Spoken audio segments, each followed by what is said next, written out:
Hello, friends. Welcome to Coding Garden with CJ.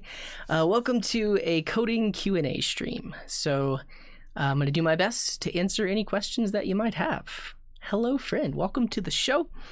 We're gonna get situated. We're gonna say hello to everyone, all that good stuff. But eventually, when we start answering questions, they're all gonna come from this website. You can see an example from Big Beezy, but in the chat, you can type !ask followed by your question. It will show up here. Other people can upvote that question. You can also comment on other people's questions. And hey, DevM, thank you very much for that resub. And I'm going to try to just answer questions from here because it's only fair. If you ask a question in the chat, it's likely that I'll just tell you to ask the question here. So don't ask a question in the chat. Ask a question so it shows up here so that I don't have to tell you to ask a question that it shows up here. Great. Oh, thank you, Eddie. I appreciate the comment. We're going to say hello to everybody. We're going to get into it. Also, we have to say thank you. Lots of supports. Happy Light subbed with Prime when I wasn't streaming. Aston Spark with the 11-month resub. Klein with the 2,750 bits. I missed that. Thank you very much, Klein. Thank you for the bits. So Mama with the 3-month resub. DS Legends with the 9-month Prime resub. We had a Hype Train. Are we in a Hype Train? Yeah, Hype Train's still happening. Thank you for that. DS Legends with the 9-month resub. I might have already said that. AC's with the 8-month resub. Nell with that Prime sub. DevM with the 7-month resub. And Acid Spark with the gifted sub to Instinct. Thank you very much, Acid Spark, for the gift. Yeah, welcome to the show. This is Coding Garden. We write code. We usually write a lot of JavaScript, but the idea is whatever questions you have, I will likely answer them with code. I'll try more code, less talk. You know, I'll show examples, that kind of stuff.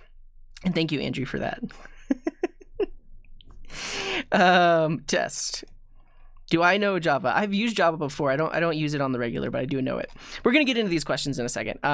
First of all, I just want to thank you all for being here. And Alan, thank you for that Prime sub. If you could join me in playing the drop game. If you type !drop me, that will drop your avatar from the sky, well, from the top of the screen. And if it lands in the garden, which it looks like I might, you'll get your name on the screen. Oh, but it's like a 90% drop. It's not perfect, but great job, Andrew. Who else was that? Wait, Andrew with the 2 drops? Oh, it's because he's a mod. He's not rate limited. And King Coding with a beautiful drop right in the center. So you can do that throughout the stream, and that's pretty fun. Zero Turner. Oh, thank you, Zero Turner. Thanks for that resub. Cool. How are you all today? I'm doing all right. I got a good amount of sleep. I actually was able to buy something on the Pokemon Center website because it was released today, and so that's exciting. It took me a long time to do it, but that's exciting. First drop ever, King Coding. Well, great job. Great first drop. Lots of other drops coming in. Yeah. Okay.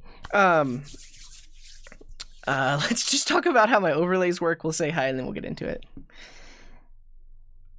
Yeah, well, so the thing is, I disabled the rate limit, but because everyone has to adhere to the 30-second slow mode in the chat anyways, then technically there's a 30-second timeout because you can't send messages faster than that. And Oknot now, thank you for the 20 bits, who says, don't know why.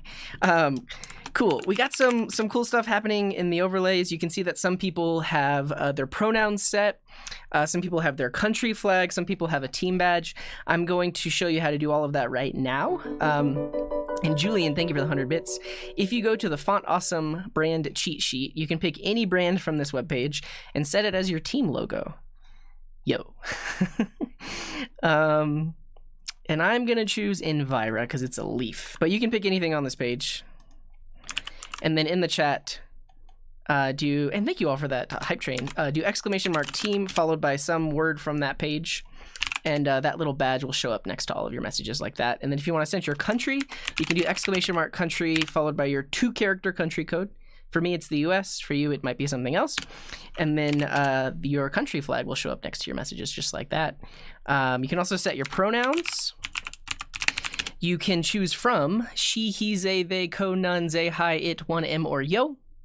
And in the chat, you just do !pronoun followed by your preferred one, and it'll show up. Hello, Mr. Pierman. Welcome to the show. Yeah, so you can do that. And then lastly, you can set your status. So you can see that mine was just a guy writing some code. You too can set your status. It should be appropriate, should be safe for work. If it's not, you'll be timed out, potentially banned. So keep it clean. I bought Pokemon cards today. Pika, OMG. Wait, will those types of emotes work? Let's see. Yeah, it worked. Cool. I think that's it. That was like a whirlwind tour. If you have any questions on how to do those things, people in the chat will absolutely help you out. We are very friendly here. We are coding. We're going to answer questions. So you all will define the code I write. My status didn't update? I feel like it did. Oh, it didn't, did it? Oh, you know what it is? It's set status without a dash, I'm pretty sure. Yeah. Because I already had the Pika Wow. I don't know. Brown coat? What? What's up, Avi? Avi, I actually saw you made a YouTube comment on Computer Files' new video that talks about Node.js. The comments are a wreck because everybody loves to hate on JavaScript. But I saw Avi made a comment. It had lots of upvotes on that. Let me find that video really quick because it's pretty cool. Honestly, the guy is just as excited about Node.js as I am. But there's just so many haters in the YouTube comments discussing Node.js. I was talking to you. So check out this video. It's pretty cool. If you've ever watched my stream, he's basically he talks about all the same things I talk about all the time on why JavaScript is awesome. But check that out. Okay, what are we gonna do now? We're gonna say hi. And actually I'll so if anybody else comes in, and you all who are in the chat right now can help me out, if you see someone asking a question in the chat without using these commands, tell them to use the commands, because there's a lot of people here. The questions get lost in the chat, but if they use these commands, it will at least show up on this website. Now, I'm not guaranteeing that I'm going to answer every question that's here, but your question will at least be in the place that I'm looking for questions. So be sure to use these chat commands to answer or to ask questions. And let's say hi to everybody. So we have this fantastic regular expression. If you say hi, hello, hey, morning, afternoon, evening, howdy, good day, coding hiyo, bohayo, boga hey. Let's also do hola. I think somebody last time requested like bonjour. I don't know. I can't. This is it. That's all you get. And we're gonna go back in time to 22 minutes ago. The first person to say hello was Instinct, who got gifted a sub today. So that's great. Congrats, Instinct. And hello, how's it going? What's up, DevM and Cybercyclonic and Crimson and TD Racing and Snoopalooza and Acid Spark and Eddie and Andrew Lane and Mark and Justin Taken and Junk Time Lord. Coding interview prep is pretty fun. I mean, it depends. It might be fun for you, and that's good. What's up, Big Boots and Limeoats and Samfish and Eyebaldy and MC Pit? Welcome to the show. What's up, Hadouken? And Soma Ama and Gearshift and Classic Code Lab and Justin and Masters and Richard. Hello, SQL Gordster and Hassan and Klein. Hello, hello. And what's up, Pedrox and Mr. Mingles and V-Shop and Spiral Double Helix. Do you know about Twitch Prime? Well, there's the link. If you don't know about Twitch Prime, click that link. You could potentially give me or some other streamer money. For free. I mean, not for free. You pay for Amazon. If you're an Amazon Prime subscriber, you potentially can get a free Twitch sub. What's up? Cookify and Mod. And you know what? We actually don't have Henlo in the regular expression. I feel like we should put Henlo in the regular expression. Like that. Wait, is this a case? I think it's already a case-insensitive search.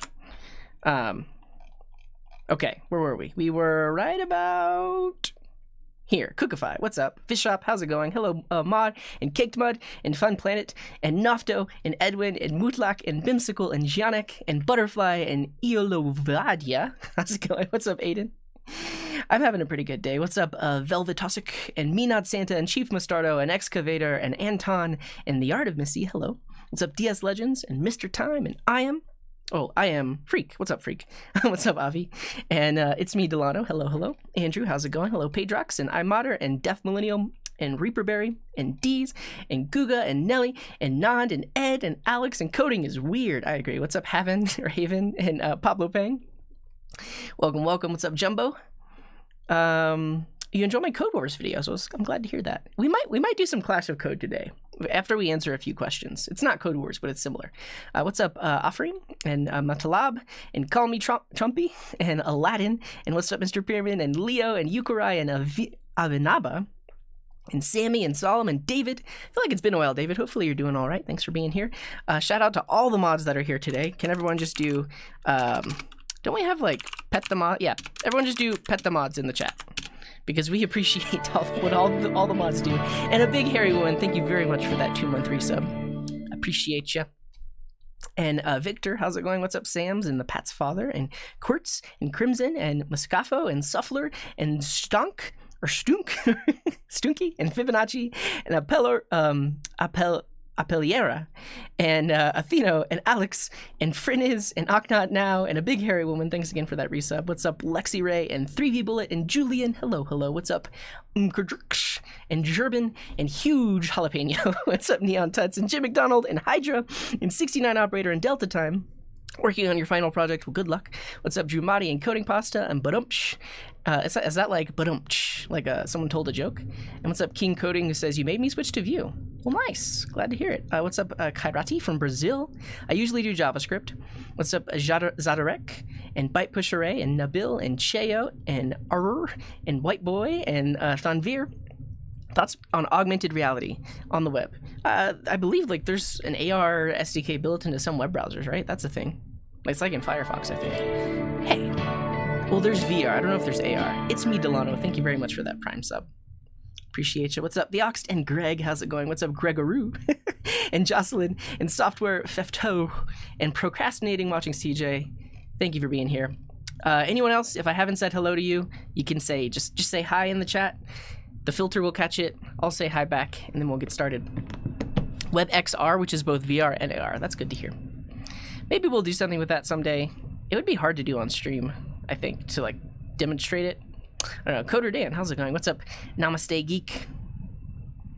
If I already said hi to you, your message isn't going to show up. All right, let's get into it. Let's not waste any time. Rosie, how's it going? And ACs, welcome, welcome, welcome. Cool. So we talked about it earlier, but if you want to ask a question, this is the way to do that.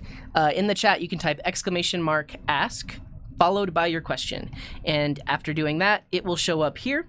You'll get a unique number, and then other people can vote or comment on that question. These are sorted by VIPs and mods and subs are at the top, and anyone that's not is a little bit below that. But we'll bounce around. You don't have to be a sub to ask a question. I try to share the love, all that good stuff. And I think that's it. I was going to do something. Oh, yeah, I'm going to update my working on command. I'm going to stream for about 2 hours today. Working on.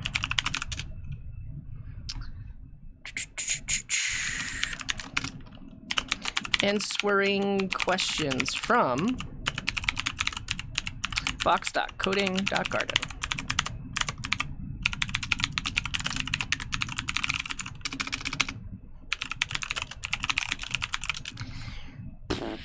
No, it's not pay to win. It's not pay to play. I mean, you have a priority, but everybody gets a chance.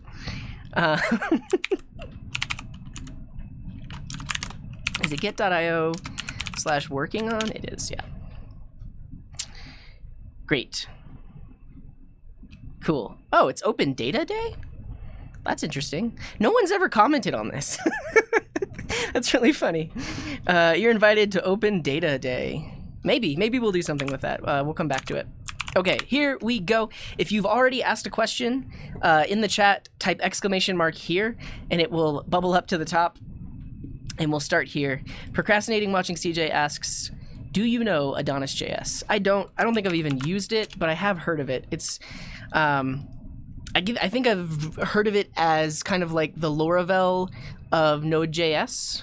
Is that accurate? It's basically like a Node.js framework that allows you to build apps but I think it does things very similar to how they're done in Laravel and PHP. I personally haven't used it. Seems interesting. Thank you for the question. Next one. Can I do something with OAuth 2? I probably could, but do I want to? Is the question.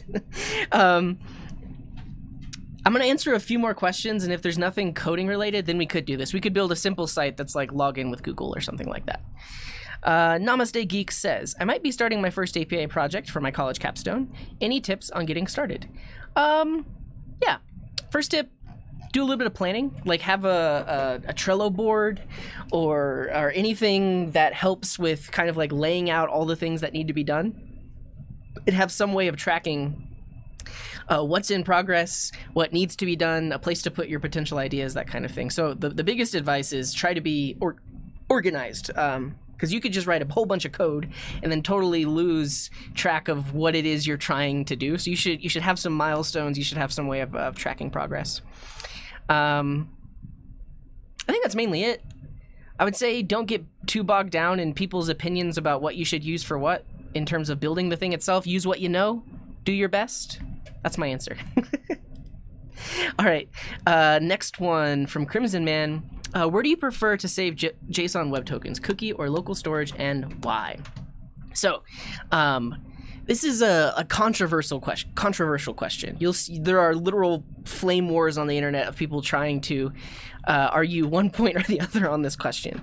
Personally, I use a framework that usually does it for me.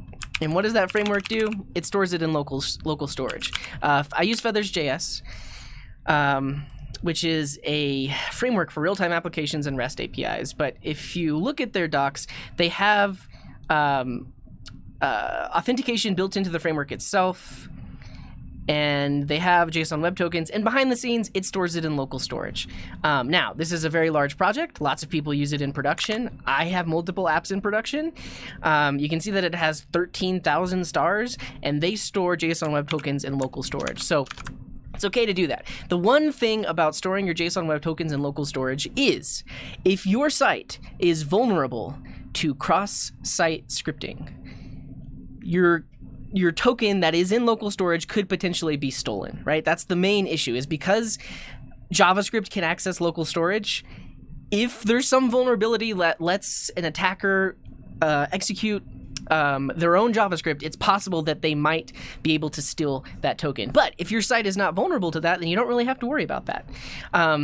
And then on the flip side of that is if you store it in a cookie, and there's also this idea of having short-lived tokens. So your token should expire after like 30 minutes, and then you implement refresh tokens, so that way when the token does expire, you can just refresh it. But if you don't refresh it, cookies can be set as HTTP only, and that's what makes it a little bit more secure. So people recommending to store your tokens in cookies are recommending that you use HTTP only cookies, meaning JavaScript cannot access those cookies. They're only sent out in HTTP requests, and your server can look at them that way. But client-side JavaScript cannot look at the cookie itself.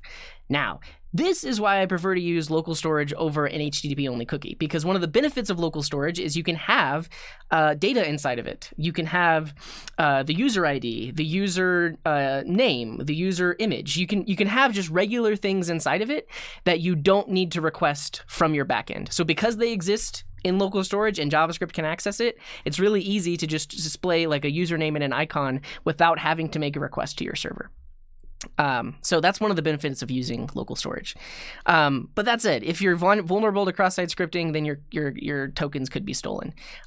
You should never, ever store any sort of information that you don't want people to see inside of a JSON web token, because a JSON web token is signed and encoded. It is not encrypted. Anybody can look at the contents of a token. They can see the data that you're storing in there. So you would never really store passwords. You could store an email, but you have to think twice about if you want to put an email in a local storage, in a token that's in local storage.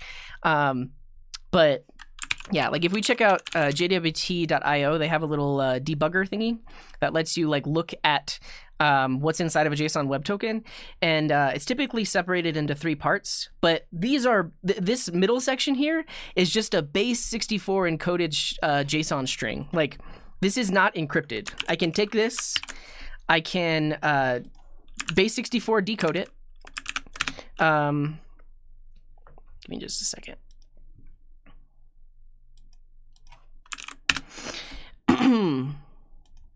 Okay, I can do like A to B, pass this in. And you can see that it decodes that base64 string into a JSON string. And then I can take this whole thing and I can do JSON.parse. And then I just get back an object that has that data inside of it. So you should never put anything in here that should be protected because it's not encrypted. It's just encoded. That's it. Green screen. Yeah, I'll fix that in a second. So yeah, I actually don't want to talk about this anymore because I think it's been talked about enough on the web. But I like to store them in local storage. My sites are not vulnerable to cross-site scripting, so it's okay. And I don't put any information inside of that token that I wouldn't want anyone else to see. Done. Okay, let's answer a non-sub question or a non-mod question too. What's the difference between var, let, and const? This is a good one. We can write a little bit of JavaScript code to talk about this. Yeah, give me 1 moment. I'm going to fix my green screen. Yeah, I'll be back in just a second.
Hello. Okay, I'm back.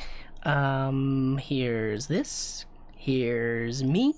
Let's go. So this question comes from German, who says, what is the difference between var, let, and const? And I'm guessing their question is in the context of JavaScript, because that's mainly what we do here. So let's write a quick code example to talk about the differences between them. I think I have an AMA folder, yeah. Var, let, const.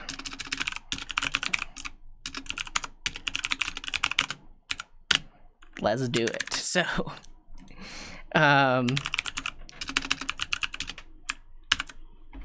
In JavaScript, there are multiple ways to define a variable. So I can say var name equals CJ. Now, in the before time, before the year 2015, this was the only way to define variables. In ES 2015, they introduced more ways of defining variables. So they introduced const, and then they also introduced let. Like this. Now, this is not going to work. I can't have all three of these with the same name. But the let me start here. Because this is the old way, there are certain things that we actually meant whenever we defined a variable this way. But it had certain implications. And what could happen if you're like not running in strict mode or different things like that is this might have not unintended, it might have behaviors that you may not expect. And in the before time, it was possible to even leave off the word var. And this just becomes a var. But I guess let's just talk about the difference between const and let, because honestly, in today's code, you probably shouldn't use var at all, because usually when you use var, you actually meant let and the way that let behaves. So I'm going to start there. Just in modern JavaScript, we don't use var anymore. We just use let. Let's talk about the difference between let and const. Now, let variables can be modified. You can change the value that's stored inside of a variable. Var isn't necessarily in the global scope. It's still function scoped if you define a var inside of there, but there are other things. But let's talk about let versus const. So here, I can reassign this. I can say name equals coding garden, and this is going to work just fine. So if we log the name before, and then we log the name after, this code will work wonderfully. It says CJ, and then it says coding garden. So let variables can be modified. Let's put this in a list of things. So 1, let variables can be reassigned. So reassigned is probably the proper wording here, because we can reassign the value of that variable to be something else. So here I'm reassigning it to be coding garden. Great. Const variables cannot be reassigned. So if I were to do const name equals CJ, so let's do this. Const variables cannot be reassigned. I'll comment this code out really quick. So if I define a variable using const, I can use it just fine. But if I attempt to change it, we're going to get an error. You can see that my linter is yelling at me because it's like, hey, name is a constant. Don't do that. But let's see the error we get in the console. Assignment to a constant variable. So you cannot reassign a constant variable. These are two main things to note the difference between. Let you can, const you cannot. Now, assignment is different from modification or like I guess like mutability. So the other note here is const variables can change or be modified if it's a reference type. So you might do something like this. You might have like an object called settings, and in the settings, we'll say is live is true, right? Now, just like before, I can't reassign this, so I couldn't say settings equals a new object. This is going to throw an error. This is going to say assignment to constant variable. Cannot do that. However, because this is a reference type, technically I can reach into it and change the contents of it. So I can say settings.isLive equals false. And this will work just fine. And the main difference there is I'm not reassigning the variable, I'm just modifying what's inside of the variable. So you can see before it's true, afterwards it's false. It's totally fine. So those are two things to note. And where is this useful? Basically, if you define a variable and you know that it should not be reassigned, you know that you're going to have code below there that's accessing it, use restrict. Are you trolling, Doc? I don't know. Have me use. Do you mean use strict? Yeah, you're not changing the house. You're changing the rooms inside it. I like that analogy. It's a real thing. I'll have to look it up. So these are two things to note. And this is all about assignment, right? The differences between let and const in terms of assignment. Now, in terms of assignment with var behaves very similarly to let in that you can reassign a var. The next thing to consider is scope. Use very strict. I literally have never heard of use restrict. The thing is, nowadays, if you're using some sort of front-end framework or build tool or build process, behind the scenes, it generates code that has like use strict or use restrict. Interesting. Yeah, so these are just more restrictions. Cool. Now, I'm kind of all over the place here, but if you learned the difference between const and let in terms of assignment, can I just get a smile in the chat? So let can be reassigned, const cannot be reassigned. Const can change, but it cannot be reassigned. Those are the two main differences there. Smiles. Smiles? Good. Okay. That's one thing. The next thing to talk about is scope. So scope is basically where are your variables accessible. So typically, when you define a variable at the top level like we're doing here, this is known as global scope. Now, we're in Node.js here, so it's actually not global scope. This is actually module scope, meaning the variables I define in here are only accessible inside of this module or inside of this file. Yeah, but let's first talk about function scope. So if I have a function that's called do thing, and then inside of this function, I have a variable. Let's call it name, set it equal to CJ. I should be able to log it. I should be able to change it. All the things that we did before, but now it's inside of a function. Okay. This is complaining because we have a lot of code in here, and it's like I'm reusing the variable names. Give me a second. Okay, we're here. So I can do this. If I call do thing, that's going to invoke this function. When this function gets invoked, it gets its own scope of variables. So this variable name is only going to exist while this function is running. Let's run it. It'll look very similar to as before. Great. Now, if you're new to the idea of functions in scope, you may not realize that because name is defined inside of here, I cannot use it outside of here. This has nothing to do with let or const. This is just the concept of scope. So I don't have access to name here because that name was defined inside of the function. So if I run this, name is not defined. So the idea of scope is where variables are accessible. And because I said let name inside the function, I can't access it outside of the function. Okay, so that's like the basics of scope. Let and const have introduced something called block scope. So this is function scope, meaning I can only access these things inside of the function. And hey, Saltio, thank you for that resub, that prime resub. And now I'm going to show you block scope. So a block is basically anything that has curly braces in it. So I'll say before, we'll say after, and what I'm going to do is I'm going to create a new block. So right now we have a block because we have these two curly braces, but anything that has curly braces is a block. So like an if statement or a for loop or something like that. So let's say if true, we're going to run the code inside of here. I'm going to say name, I'll say let name equals okay. And then I'm going to log name here inside block. And my linter is complaining because you really shouldn't reuse the variable name. Technically, what's going to happen here is shadowing. So inside of this block, this name is going to shadow the outside name. But this code should work. It shouldn't error out. Let's see.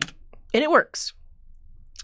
But what this means is that with let, this variable only exists inside of these curly braces. Meaning you can, if you define it here and you modify it here, once you leave this block, that variable is gone. It's no longer in scope. Yeah, and I don't technically need if. I think technically I could have just done that and it would have been okay. Yeah, that still works. Mo Saeed, thank you for the resub. You're welcome for the content. But you typically wouldn't do this in code. Typically, it's inside of an if statement, or it might be inside of like a for loop or something like that. So yeah, and so both let and const have this concept of they only exist inside of that block, and they can be redefined, and you can have an infinitely deep number of blocks. So I could go even deeper and do this again and again, and it's okay. Inside block. And this works. Now to show you, I guess, the difference between var is with var, if I were to use var here, it is not the case that the variable only exists inside the block, and I'll show you what I mean. So let's comment out this one that's using let. We're gonna call this function that uses var. And Shorsey Web, thank you for the resub. But what we actually are going to see is we're gonna see CJ, okay, inside block, and then after it's going to be inside block because it just reuses the same variable. It's even though we are inside of a block here, it's not scoped that way. So if we do this, yeah, after, and then it got reassigned to again. So it says after and then again. So even though we defined it inside of this block, outside the block it was still modified. So like that's the main difference between like regular scope and block scope.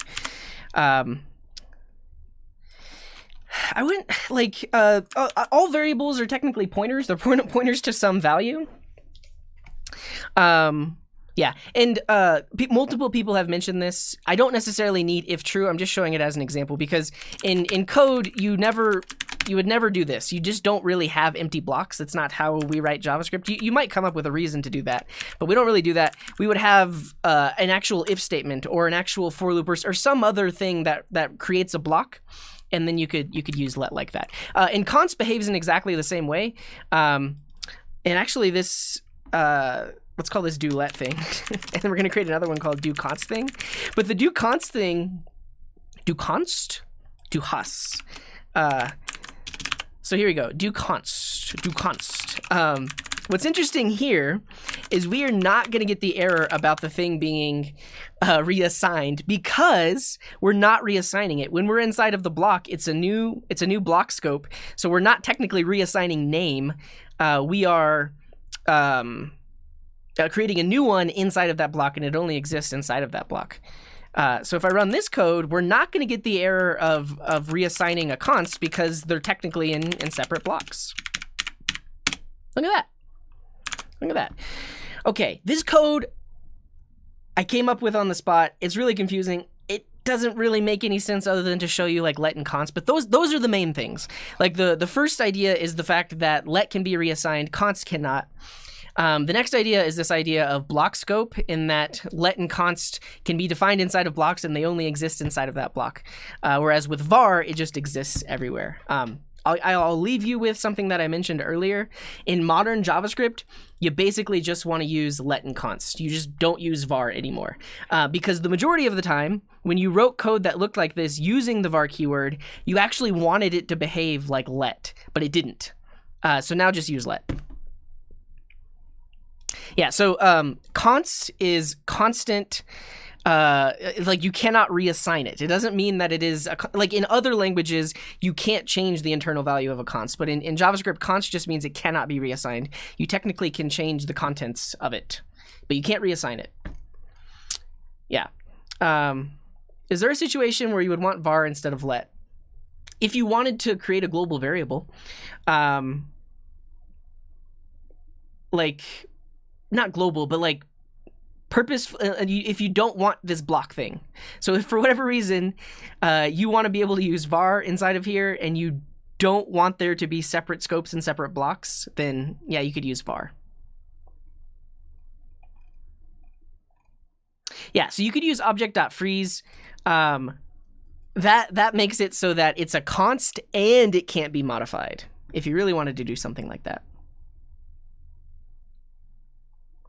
Oh yeah, that's a good point. Thank you, Skyhopper. Because technically, well, not technically. So when you saw I did this example with var, JavaScript didn't care that I literally redefined the variable 3 times. It just reused the existing definition of it. However, if you, inside of the same block, if you try to use let twice, this will fail. This will fail. Whoa! Elovadia with the $10 donation who says, you are amazing. Thank you very much. You're amazing. Thank you for the monies. Yeah, this will error because you cannot rename it. And so I guess one thing to talk about is why this is useful is I guess my mind was going down a separate track of explaining this, but with var, there was a scenario where you used var, but you didn't mean to because you accidentally made a typo, and now you're reassigning a variable that already exists. If you made that same typo error here, you get a runtime error that says, "Hey, you shouldn't redeclare that within the same block." That's a good point to note. Yeah. Yeah, so I'll say this. In terms of best practices, I use the Airbnb style guide. Now, as you saw in my code, JavaScript will let you do pretty much whatever you want as long as it doesn't throw an error. Just do what you prefer. However, I use this style guide, which talks about why you would use one over the other. So if we check out...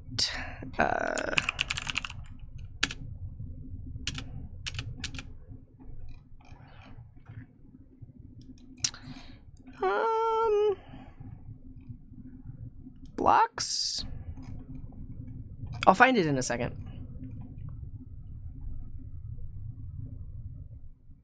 Yeah, I mean, if you're dealing with global variables, sure. And so like in the browser, there's window. In Node.js, you actually have this thing called global. And this actually makes it global across all modules running within that process. So every single module would have access to that. You probably shouldn't do this though. You should figure out some sort of like state management to share things. Yeah, and in terms of like performance, if you care about that kind of thing, like with const, it can be highly optimized because it knows that it's not going to change. Yeah.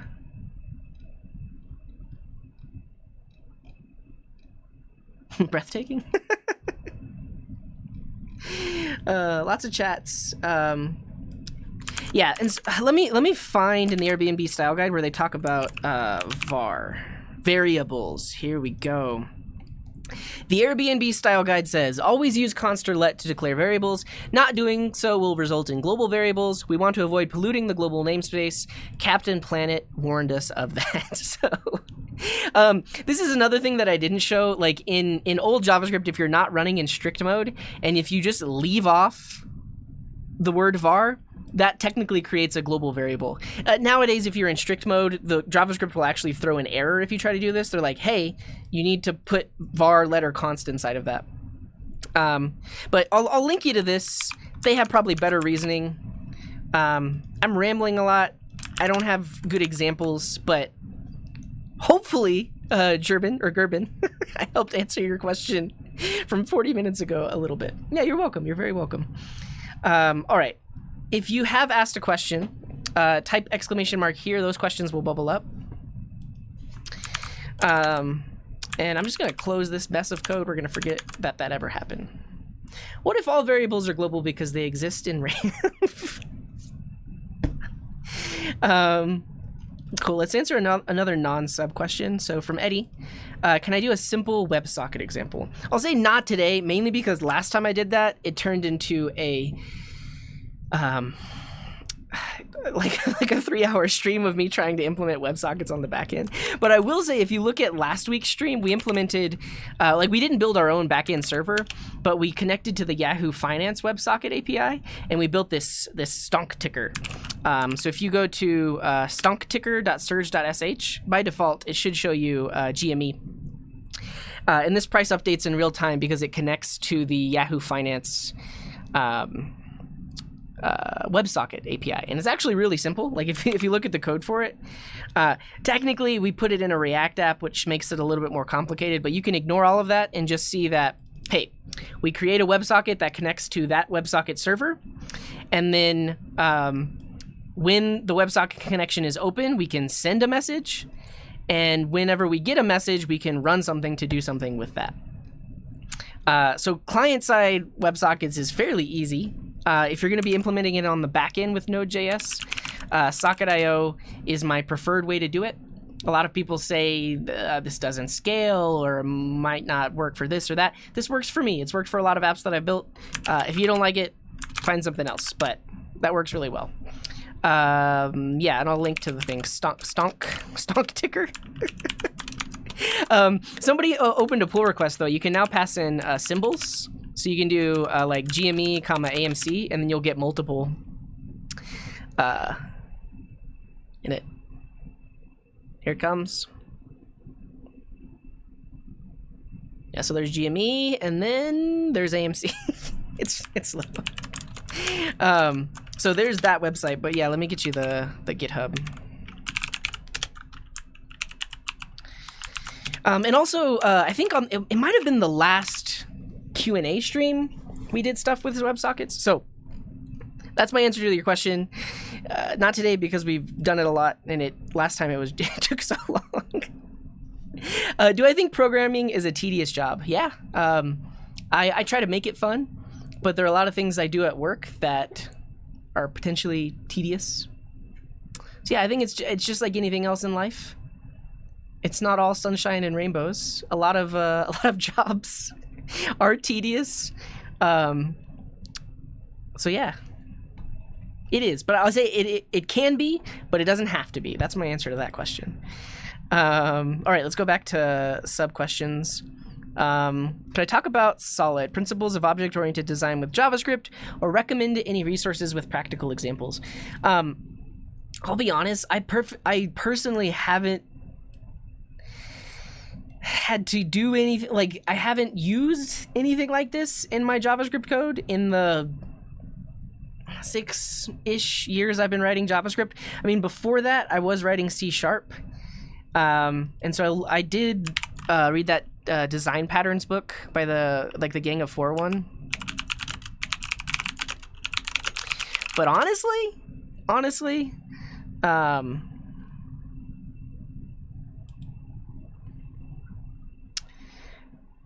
this one, elements of reusable object-oriented software. So, but I read this a long time ago. The Lyskov substitution principle. What? So I mean, I would recommend this book. I don't know if there's anything more recent about it, but I don't know. My answer to this is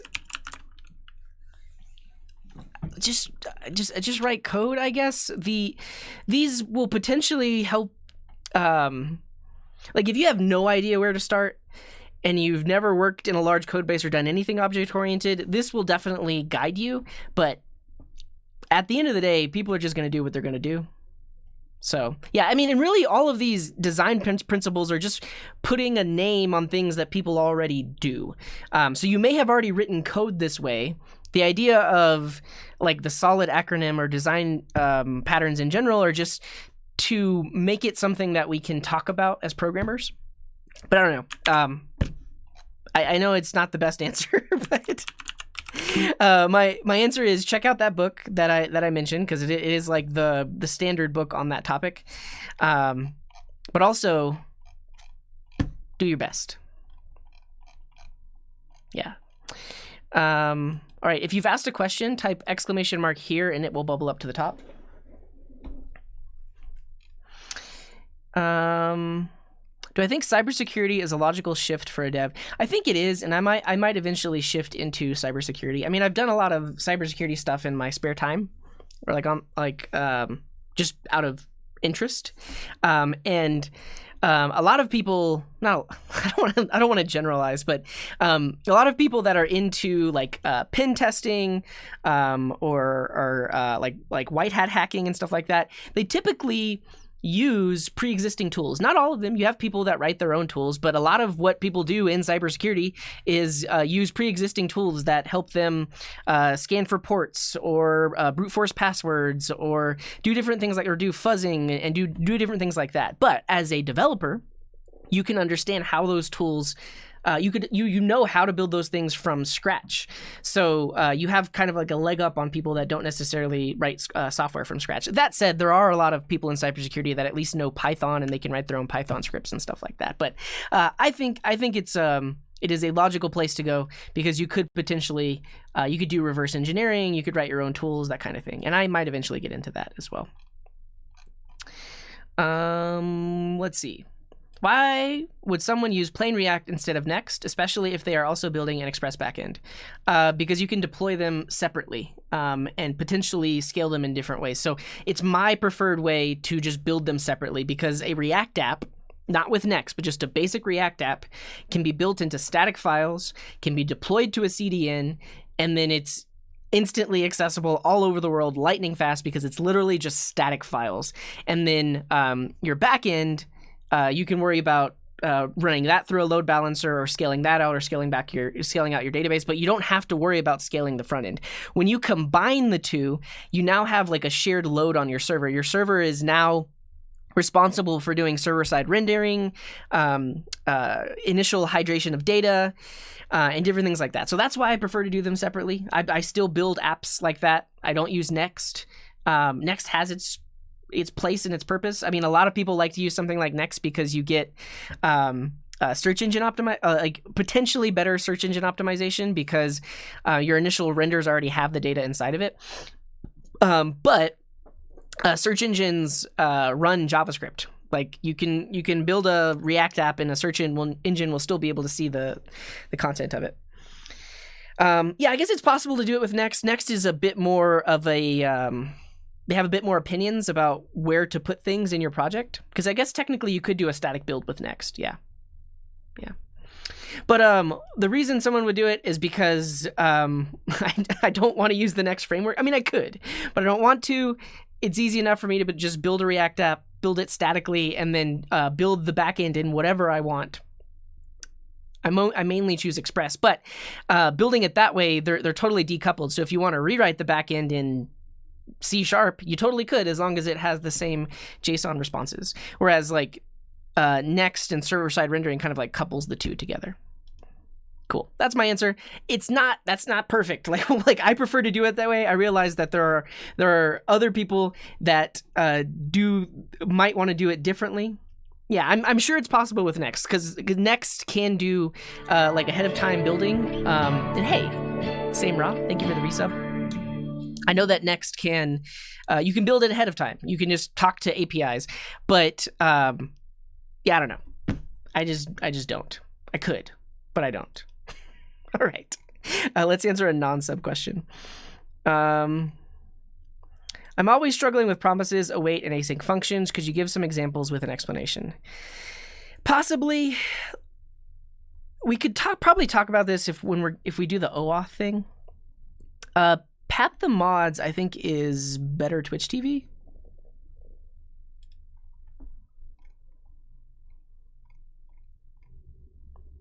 Yeah, it's better Twitch TV.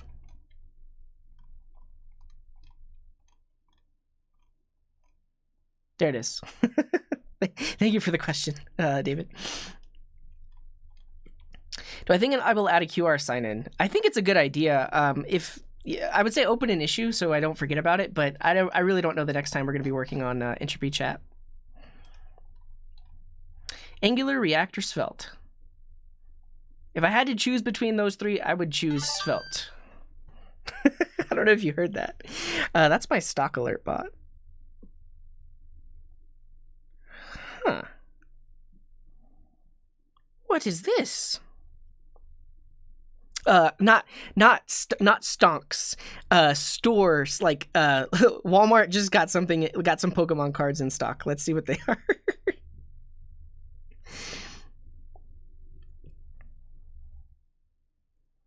No. There's like a Vivid Voltage thing in stock. I don't even know what this is. Vivid Voltage Premium? Yeah. Okay. I'm just gonna scroll through all the questions and pick some that will be fun to talk about. You can do exclamation mark archive, Andrew. Any mod or anybody that asks the specific question can do exclamation mark archive followed by the question number, and it should disappear. Actually, can you try it, Andrew? Can you try to yeah, like that? Great. Have I ever dealt with embedding script-like things in Vue? I tried embedding GitHub GIS. Found it incredibly difficult. Yeah, I mean, anytime you have to do something outside of the context of Vue, it's going to be a little bit tricky. So I don't know. What would I recommend for React with a focus on SEO? I have no recommendation because I don't really have to deal with SEO. Believe it or not, there are web developers that don't deal with SEO. You might, I personally am building like internal applications or applications specifically for clients that don't need SEO. They typically have like a separate landing page website that does need SEO, but the app itself, we don't have to deal with SEO. Yeah. Don't deal with SEO unless you have to. Thank you, Sai. And I don't know of really any tools to do it with. What's the most popular programming language that companies look for to junior developer? I'm currently studying Java. I'll answer this one really quick. It really depends. I would say wherever you are in the world, search the job boards to see what people list as like requirements or recommendations for what you should know to get a job there. But it really, really depends. It depends on where you are in the world. It depends on the kinds of companies you're applying to. But I will say Java is very enterprisey in that like larger corporations use Java. Larger corporations also use C#.NET. But they also might use something like Node.js or something like that. So I would say as you are, if you're studying in university, the best advice I can give you is to learn the concepts. Don't necessarily just learn the language itself. Learn things that are universally true in programming, because wherever you get a job, you may not be using Java. Like you're not just going to university, learning Java, and then you're going to be writing Java the rest of your life. You should be learning the general concepts of programming and computing, and then wherever you go, you're potentially going to have to learn something new. But there are some like universal truths, some things that you learned at its core that are going to apply to anything else. And I would say the most important thing to learn while you're in school is learn how to learn, because when you get out in the world, you're going to have to keep learning. And see you later. Coding is weird. Thanks for dropping by. Socket.io is a higher level wrapper. WSS is like the WebSocket protocol, or the library that lets you use WebSockets directly, whereas Socket.io is a higher level wrapper. Yeah, so my advice, learn how to learn. If you really do want to know what companies are looking for, just search for jobs in your area. But for the most part, learn how to learn. Demystify, reduce. I've done this before. I'll just point out, if you go to coding.garden/videos and you search for reduce, there's a quick explanation of array reduce. There's also me writing reduce from scratch. And then if you want to go a bit deeper, this higher order functions part 3, I have like 10 different examples of problems where you would use reduce.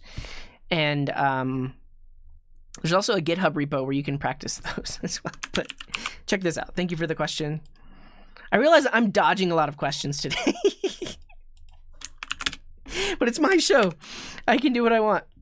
Can I talk about closures? Yeah. Can I talk about ESLint? Maybe.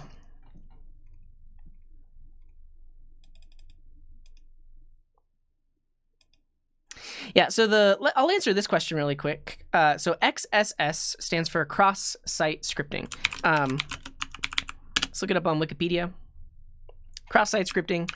But so their question is, if the whole point of running JavaScript in the browser, can't we just do that in the browser dev console? Sure. But you are someone that knows about the browser dev tools, and you can write whatever code you want. The idea of cross-site scripting is it's a vulnerability that makes it so that you can execute code without any sort of user interaction on someone else. It usually happens through like unescaped things in the URL. So like if Wikipedia, for whatever reason, allowed you to specify in the query string value equals something like this, and then you took this link and you gave it to someone, like, and they clicked on the link, and then the code and then the page actually executed that script, that's an example of cross-site scripting, because the person that is experiencing the attack didn't have to do anything themselves. They literally just clicked the link. The page is vulnerable because it interprets this query string and actually runs it on the page, and then that script is running in the context of that user. So instead of just alerting, you could send their cookie off somewhere or something like that. So that's the idea behind cross-site scripting. Is it usually happens through unescaped inputs in the URL or something like that, which makes it so that someone else runs the code on the site if they were to click that link. Yeah, because at the end of the day, as someone who knows a little bit about this stuff, you could open the DevTools anywhere and start writing your own code and messing with a website, but that's not going to make it so that it happens when someone else goes there. Should I follow a stack like mean or mern when learning JavaScript frameworks?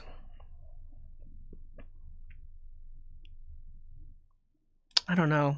I mean, so my answer to this, so like first of all, what JavaScript learning frameworks are you learning? Like, is it like React or Vue or something like that? And then like mean or mern typically have to do with how you couple those front-end frameworks with the back-end technology. I don't know. I would say if you're just learning, find something that clicks with you and stick to it. Don't worry about what other people say about, like, oh, React is the best, use that, or Vue is the best, or whatever else. Personally, I like Mongo. It's really easy to use, and for the simple stuff that I write on stream, Mongo is easy enough. I like Express, again, because it's very simple to get up and going. I don't really like Angular. React is okay. React is needlessly complicated, I think to sum up my overall opinion of React is it's needlessly complicated. I write a lot of React, but it is overly complicated. And Angular is just a beast. Yeah. Okay, I guess that's my answer. If you want to be more specific, Phil, I'll leave the question up if you want to add a comment to it. Maybe you can clarify a little bit more. Not having any motivation after 7 years of coding. I want to learn and work to my max, but you're not motivated. This is hard. I don't have a good answer for this because personally, I am also not very motivated these days. You could probably tell by this stream. Usually I write a lot of code. I'm kind of avoiding it. I'm avoiding a lot of questions. I'm just not very motivated. How do we fix it? I don't know. I know that I need to exercise. I know that I need to eat better. I know that I need to get more sleep. There's a lot of things I need to do that I just don't do. How do I do those things? I don't know. Maybe it's motivating that I too feel the same way and I somewhat look accomplished, if you could say that. But yeah. The question's gray because you have to type exclamation mark here, and then it'll bubble back up. All right, we're gonna go back to sub questions. I think we'll being a human with we're all human. It happens. Yeah, trying to find something you're passionate about definitely helps. I really like a lot of people suggest that though. The thing is, it can also ruin your passion. Because if you spend too much time on it and then it gets frustrating and then you're not passionate about that thing anymore because you got so frustrated coding, I don't know. Can I do Kafka? I would have to prepare it, but it's on the back burner. It's on a list of things that I might possibly do. I'm curious what these ideas and submissions are. Kafka, yeah. And hey, Luke, thank you for that primary sub. Everything's gonna be okay. Let's all just take a quick breath and remember everything's gonna be okay. Yeah, that's a good point, Sai. When you are feeling motivated, you'll know it. And when you're not, just be nice to yourself and know that eventually it's coming. Eventually you will be motivated.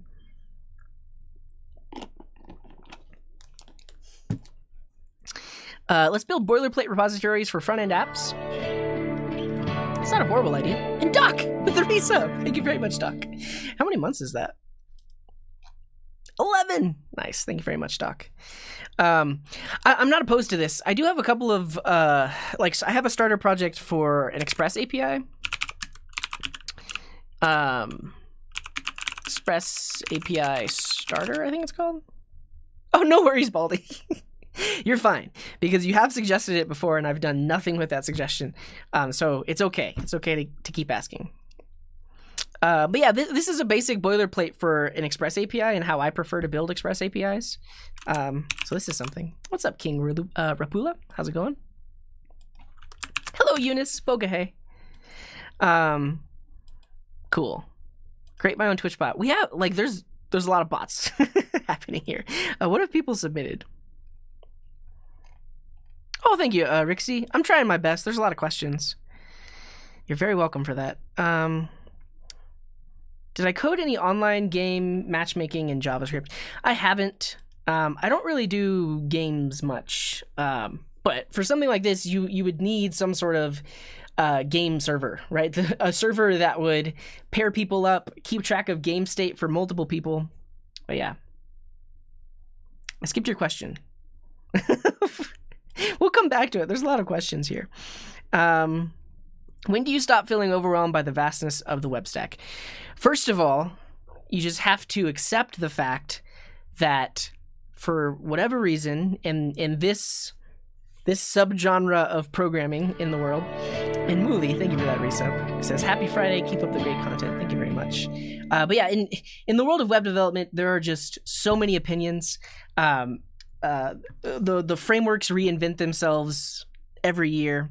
There's a lot of change and churn, and really there is just a lot of people that are extremely opinionated about one thing or the other, and which results in multiple libraries and multiple ways of doing things and stuff like that. The way I've stopped feeling overwhelmed is just find something that works for you and stick to it, because at the end of the day, we're just trying to build apps, right? We're trying to solve problems with code. And at the end of the day, does it really matter what you use to do that? I don't think it does. If it works, it works. So personally, I like Vue.js on the front end. Personally, I like Express, and I build JSON APIs with it. Personally, for simple projects, I use MongoDB. All of those things that I just mentioned are potentially controversial, and you could spend days and days arguing about why you should do it with SQL versus Mongo or something like that. Now, there are like legitimate technical reasons why you would do one over the other, but my opinion is that find the things that work for you and just stick to that, because you can just get lost in all the arguments and the opinions in trying to pick the best one. If it works, it works. Stick to it. And that's how I personally have stayed in web development, because I pick the things that I like. That said, you do see me trying other things, and I haven't done that much lately, but in older streams I would always like try new stuff. But that's how I figure out what I like and what I don't like, is by trying the latest and greatest stuff. But you don't have to get overwhelmed or locked into that thing, or think that you have to learn that thing in its entirety to decide whether or not it's good. If you tried to use something and it didn't work for you, move on. Yeah. Always use the third Google suggestion when deciding on a stack. There you go. Have I ever experienced imposter syndrome? And if so, how did you deal with it? I don't know if I can come up with an on-the-spot answer to this, but I have talked about it in the past.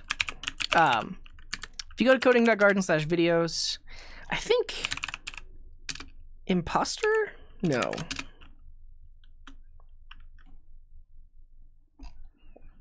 There was a stream I talked about it. I don't know. The answer is yes. Everyone experiences imposter syndrome. The way I dealt with it was to just keep on keeping on, because you have those feelings of doubt. You have those feelings of like, I don't belong here. Everyone's smarter than me. How the heck did I get here? But at the end of the day, if you are getting things done, then you have basically just proven your feelings of being an imposter wrong, because you're doing the things. So yeah, I feel like I'm using the same answer for most things today. Go back to 1773. Oh yeah, okay.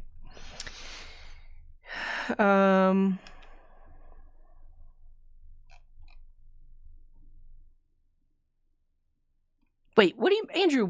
How are these questions related to White Boy's question?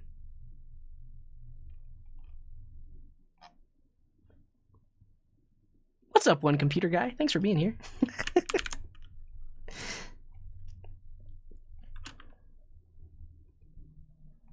Bugged? What? What is a more complicated project you have accomplished?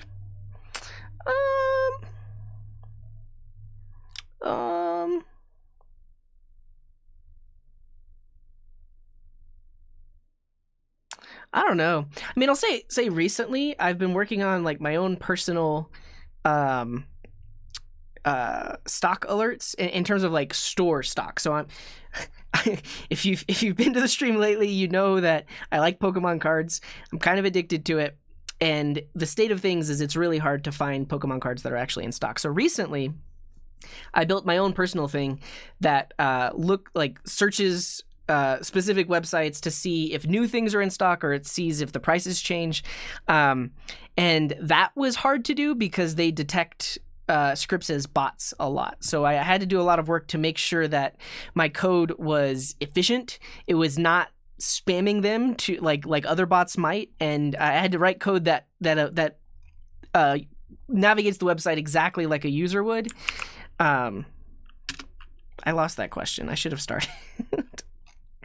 And so that was pretty complicated. Now, sadly, I'm not going to show that code on stream because it's possible that people would abuse it. And I mean, the reason that I even had to do something like that is because there are entities that exist out there that have these kinds of bots that automatically check out on websites and stuff like that. And really, the only way to get stuff is to play their game. So that's what I did. Yeah. So, I mean, I can talk about in general how I did it, but I'm not going to share the code. Yeah.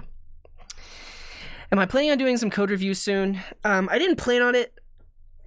I have so many meetings at work, and I've talked about it in the past.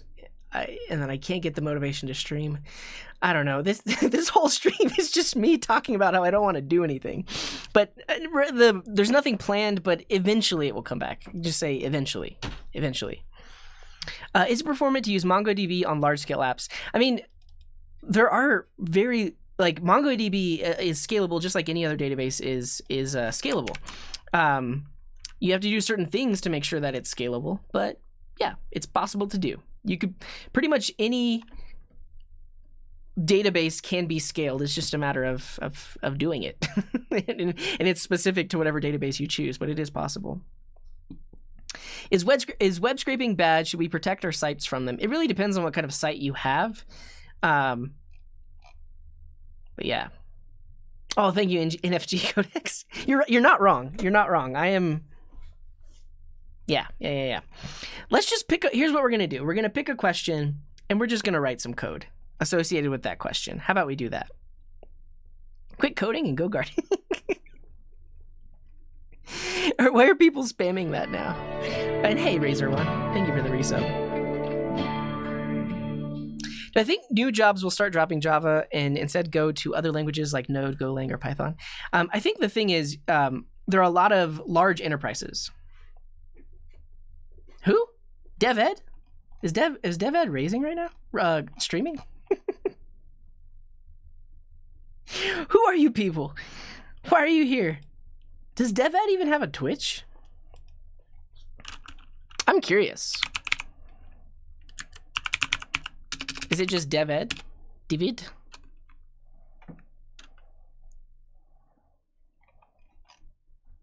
That's not him. Yeah, we didn't get rated. It's fine. Well, welcome everyone, wherever you came from. I appreciate you. We're just answering some questions today.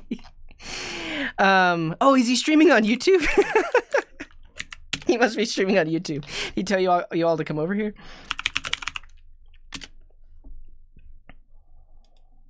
He's live right now. I'm curious. YouTube, bro. Get DevEd. David. Get with the times. It's a cross-platform raid. Oh, hello, all you DevEd people. Look at That's this. Not him. Oh my god. Yeah, we didn't get rated. It's fine. Well, welcome everyone, wherever you came from. I appreciate you. We're just... That's hilarious. But yeah. Well, actually, shout out to DevEd. If you haven't subbed to him on YouTube, you absolutely should. Tons of great and entertaining content. Quit coding and go gardening. I appreciate you all. Thanks for being here. Yeah, this is the Coding Garden. Today, I am avoiding answering questions. I'm trying to answer questions, but I think everyone's noticing that I'm just like avoiding answering the questions. But we have this website here. You can ask questions in the chat. So in the chat, you can do !ask followed by your question. It shows up here, and then I'm doing my best to answer it. What I'm going to do now is try and find like a coding question. Let's do this one. Who wants to see this? Closures in JavaScript. We can write some example code. We could show where closures are useful. Type 1 in the chat if you want to see me talk about closures. 1. And see you all. Thanks for dropping by, everybody.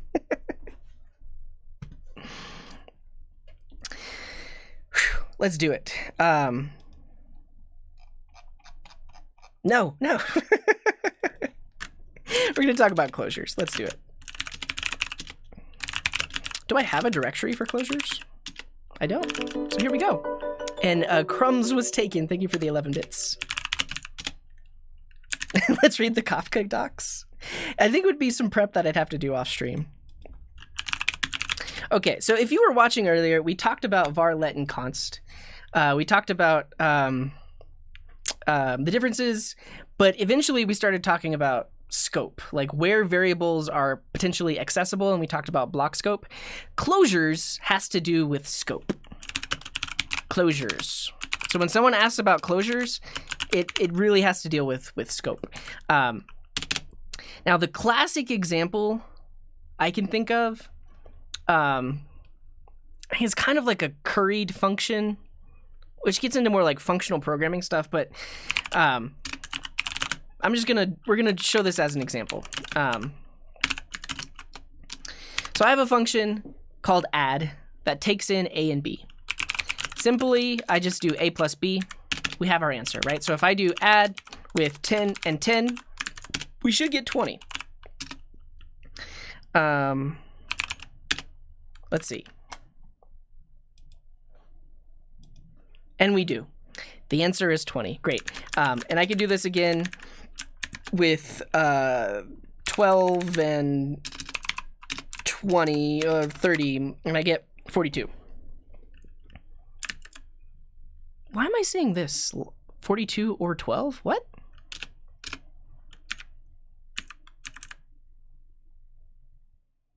I don't know. Why does it say, does anybody know why this would say or 12?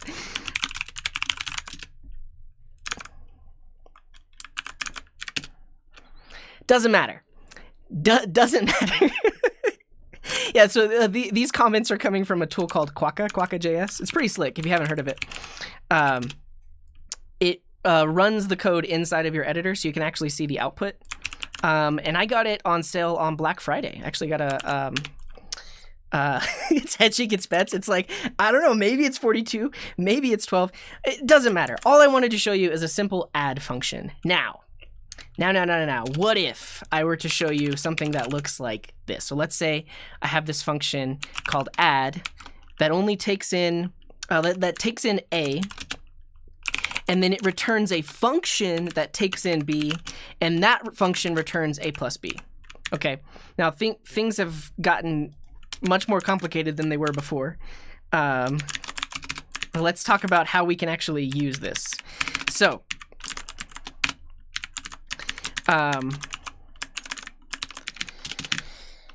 what? Yeah. let me show you what I mean here. So, when we invoke, and you can see that Quokka is telling me, hey, we've got a lambda function here, right? Because the return value of calling it with a single argument is a function, right? Because this thing is returning a function. So technically, we could store that function here. So I could say, like, we could call this the 10 adder. And now, because this return value is a function, we can call this function later. So I can say, we have this 10 adder, and I want to add 32 to it. And I get back 42. And so this is an example of a closure, because the outer function scope closes over the scope of the inner function. And I mean, it may be confusing that I'm using arrow functions. We don't have to use arrow functions here. We can use the full function syntax as well. We can write a little anonymous function. It's going to work in the same way.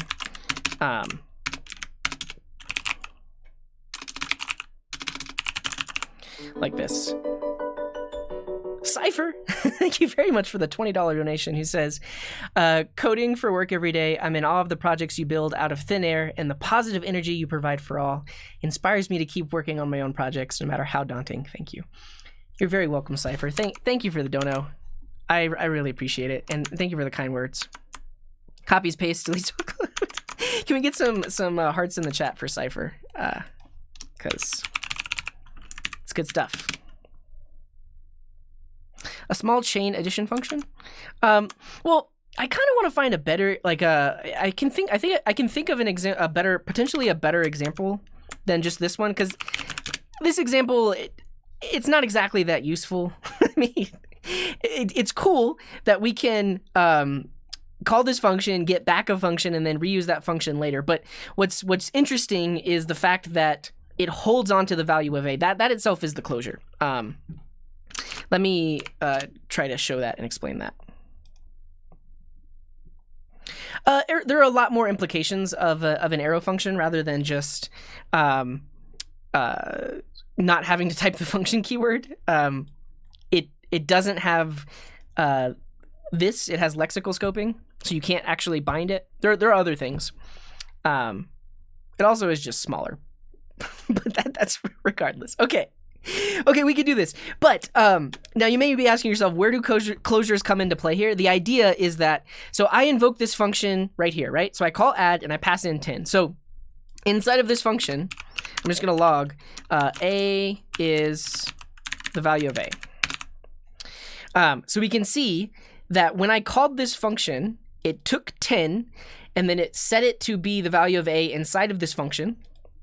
But then we returned this function, right? And then when we call the function down here, it remembers the value of a, right? So this is the idea of a closure here. This inner function has the original value of a, and that is the closure, because later on, like I have this 10 adder, and it basically has that closure scope hidden behind the scenes. So later on, when I call the function, it still has access to a. So even though this function is done invoking, behind the scenes, we still have access to a. That's basically a closure. I think I want to show an example with like an array and like arrow functions or something like that. Yeah. Why is this a thing? I want to show you. Actually, I'm just going to search the web for better examples, and then we'll explain that. Because the thing is, like if you're coding in React, this is extremely useful. Not adding, but this idea of closures, especially if you have a function where you need to use the value of something in like a map, but that function needs to be called later on. A closure is a way to hold on to that value, so when the function is executed later, it still has access to that value. This live execution is a thing called Quokka.js. Let me just look for JavaScript closure examples, and I'm just going to steal it, and I'll use that to explain it. Define an object that encloses some state and exposes functions to manipulate it. Yeah, I mean it's like if we weren't using classes or like constructor functions. Yeah.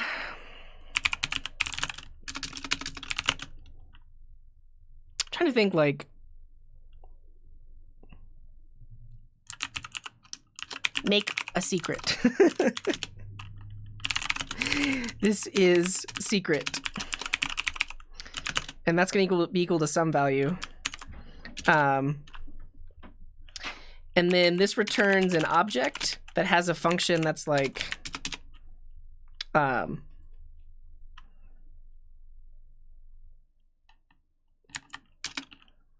get value using I need to look up examples, because these are just going to be completely they're not going to make much sense, but let me just finish this thought. And so this returns here. So this is secret is going to be a random value between 0 and 9.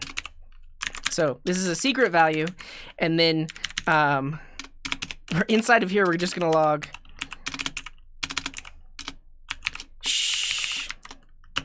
the secret value is this. But then later on, we could take that secret value, I don't know, add 10 to it.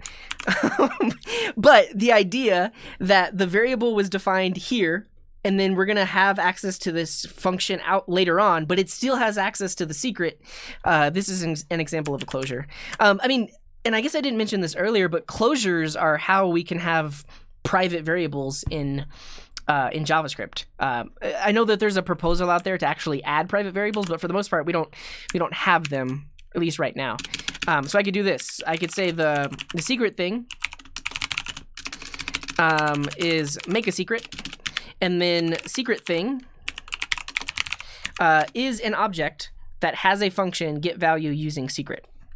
And so technically, I can do secret thing that get value using secret, and that gives us back the value 19, which technically means that the secret value is 10, right? Or no, is 9. Is 9. However, you'll notice that I return this object.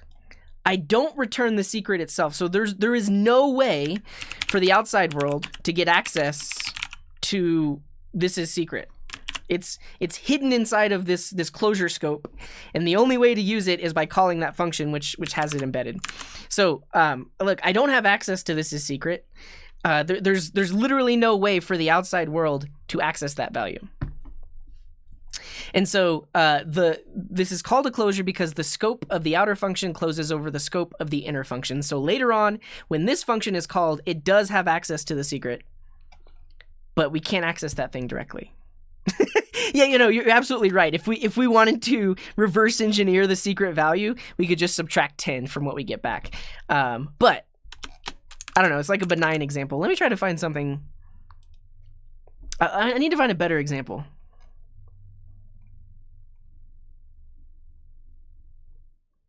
Yeah, I mean, technically, this outer function closes over the scope of the inner, so the inner function has access to the distance. Yeah.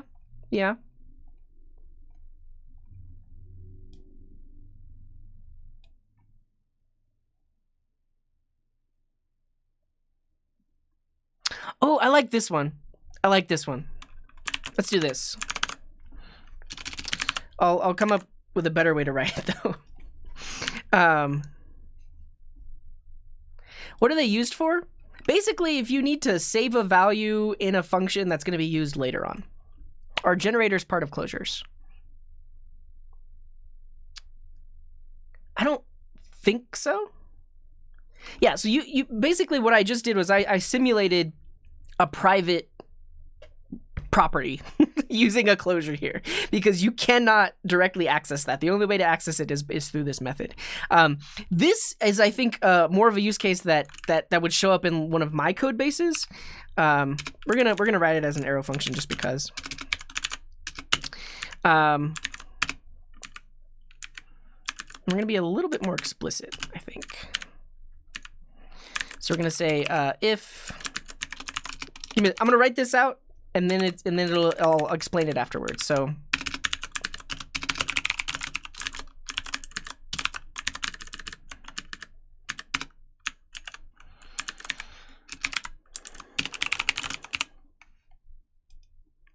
okay, so right now we have this very, very generalized function, right? This takes in some sort of property name, and then we have this function, which takes in two objects, and it compares that property on both of those objects. So this is used in like a sorting function. So in the code example down here, we're going to sort this array of people by their height. But we could also sort them by their name, reusing that function. So check it. We have this array of people. We have Joe, Rob, and Nicholas, and we want to sort them by height. Now, I could do this manually, right? I could write out my little sort function that does like if a.height is greater than b.height, we return 1. If it's less than, we return -1, and if they're the same, we return 1. Or we return 0, because that means the sort order is the same. So we can see beforehand we have Joe, Rob, and Nicholas, because it's just the default. And then after we sort it, they should now be sorted by height. And so now we see Nicholas, who's the shortest, and then Rob, and then Joe, who is the tallest. So I did this manually, right? Okay, let's say I now want to sort by the person's name. Advanced programming. No, the advanced part is the closure that's up above. So the code for sorting by name is actually very similar. I just have to change this property name. And I mean, you might think it's a little bit weird that we're comparing strings and then returning values, but technically we're comparing the Unicode values of the string to be able to sort it this way. So you can see now that we've sorted by name, we have Joe, Nicholas, and then Rob. And that's alphabetical order, right? HIJKLMNOPQR, right? So this is now in alphabetical order. So easy enough. I could manually rewrite this code. Now, where this example of a closure function comes into play is if I want to not have to write this out every time for every single property name. Right? And so what I can do is create something like this, because this returns a function that uses that property name to do the things dynamically. So instead of having to define this manually, I could just say sort by height, like this. And by height returns a function that does the exact same logic, but now it has access to that property name, so that way it can reuse it here. Right? And then similarly, instead of having to do this sort here manually, I can just do sort by name, and that sorts it there. And Marcel, thank you for that Prime sub. Okay. This is a useful example of a closure, and this is closer to what you might like what I would have in my code base as to making something reusable like this, because it basically parameterizes out part of the function, and then that's the thing that we can pass in to create that function. But because it's a closure, it remembers what the property name is, and then it can be reused. And technically, we don't have to pass it in this way. We could store it in a value and then reuse it later. So I could say by height is that, and then I can pass that value in here. But then later on, if I wanted to sort by height again, I don't have to recreate this. I could just reuse that same function definition. Yeah, and so this is functional programming very much, because we're using the idea of, for one, like first-class functions. I can just store a function in a variable, and then I can use it later on, and I can invoke it later on. This is all very, very functional.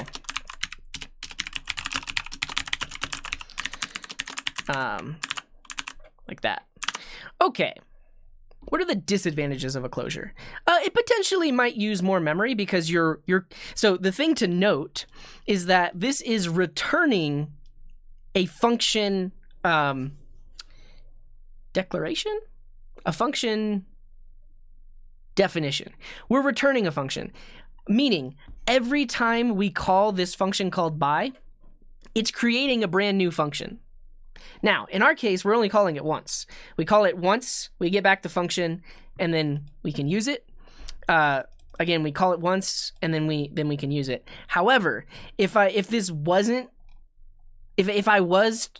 were to recall this multiple times, I'm technically recreating multiple functions, because every invocation creates its own little copy of this function. What if I change the arrow function inside? What do you mean by that? Couldn't you just pass the third argument to the sort callback to tell what to sort by? No, in this case, no, because this function is actually called internally by JavaScript. So sort, if you look up sort, it explicitly wants a function that takes in that takes in two values and then returns -1, 1, or 0. That's the reason why we need to use a closure in this case. Because you're right, if we had control of that, we could just write a function that takes in 3 arguments and use it that way. This is big old bit. Well, it's just we're not worried about the sorting function. Yeah, and that's a good point, Coffeeable. Like if no one is using it, it'll get garbage collected, but it is worth it to note that every time I call this function, I'm actually getting a brand new function. I'm using more memory, basically. Okay, let's try to find some other useful examples. I don't know, we're just gonna keep talking about it until people have no more questions about closures. How about that? Yeah, this uses private variables. I mean, I think this is a better example of a private variable. Like, let's say you have this bank account and it has an initial balance, and you don't want people to be able to just directly modify the balance. They have to call some function to modify it. And this is an example of that. So in this case, initial balance is the closure variable, right? This is the thing that it closes over. And then these functions have access to it when those functions are called later on. Could you memoize the function in the closure? Yeah. I mean, you basically, you could keep track of when this function was called by prop name and store that function somewhere. Yeah. I mean, let's call this the bycache. A simple way of doing it is like this. So if the bycache at that prop name exists, then we just return. Otherwise, define the function, put it in the cache, and then we return the function like that. So this is a way of caching it, so that way if I call this multiple times with the same property name, I'm actually just going to get back the same function. Yeah. By prototype. Hey. Let's see. Emulating block scoped variables. Oh yeah. This is actually relevant because we were talking about var, let, and const earlier. And so I mentioned that it wasn't possible to create block scoped variables before let and const, but technically you could use the fact that a function has its own scope, and like basically create functions where you need blocks. And this is an example of doing that.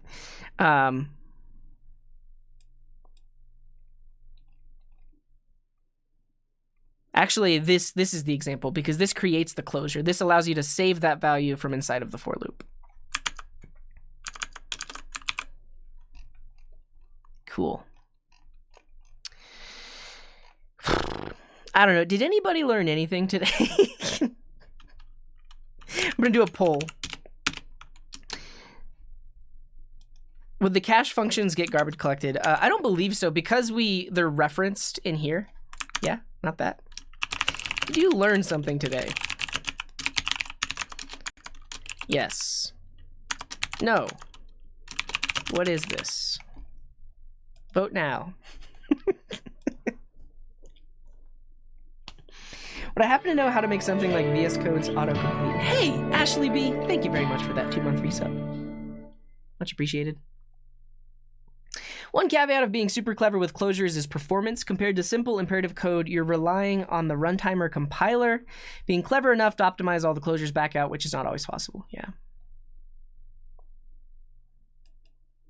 Yeah, Victor, I think I have all of my settings. Are you talking about the green color here?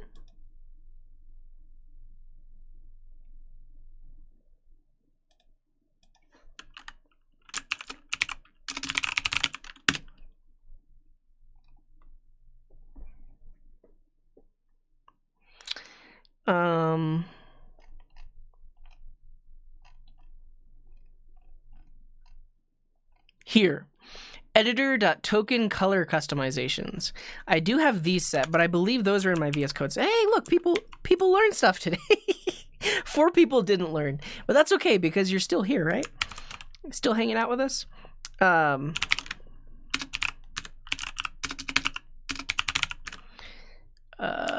VS Code Settings, I think it is. They just left. I think I have it in here. Yeah, I do. Yeah. So if you check out my VSCode Settings on GitHub, this section specifically, the editor.token color customizations, these are all of the things I've done to modify just black. And I believe that's it. I don't think any of the other settings modify it. Oh, thank you, Lou. All right, let's find one more question to answer, and then I'm going to open Pokemon cards because that's what I like to do. Let's see. Is there an RFC for making const what? Cybercyclonic, if you're still here, let me know what you meant by that. Show us the money. Actually, do I still have the stonks?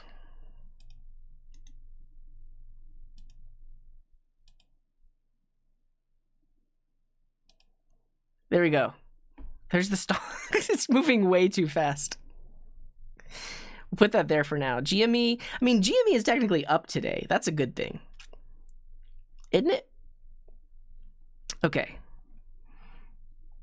Why are all the rewards paused? Because people would redeem them and then I wouldn't see them. I can add multiple, you're right. People give me some stonks that we can add to this. I think we'll do GME, AMC, what else? Tesla, what else? What is AFA? I'll put it in there, I don't know what it is. VTI? Wait, Bitcoin, Bitcoin is not a stonk. Is BB Bed Bath & Beyond, or is that something else? I think this is good enough.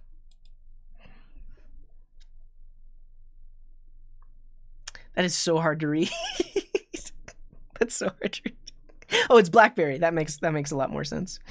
What if we make it bigger? There we go. Okay. We'll just do that while I search for questions to answer. Oh, but now it's... I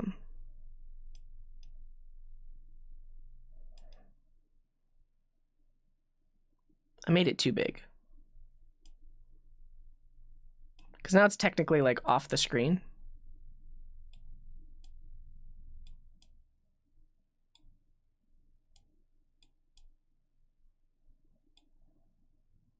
There, it's fine. Is there an RFC to make const actually const? I don't think there is. I think, like I mentioned earlier, const is specifically to lock in the assignment, not to lock in the value. There are other methods of locking in the value, specifically object.freeze. If you really want something to not be modified, you can use this. I think they wouldn't. The thing to think about is if they were to update the definition of the specification of JavaScript to make const actually const, it would break so much code because people are already using const in the way that they're using it now. So I don't see something like this happening. But you can use something like object.freeze, which prevents you from modifying a reference type. Okay.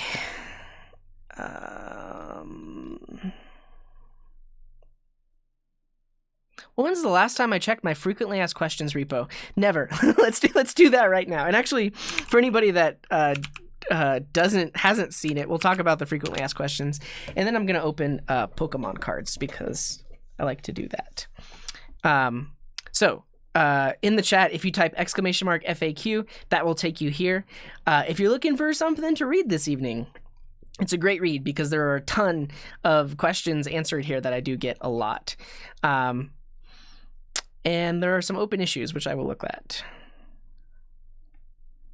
What window manager do you use?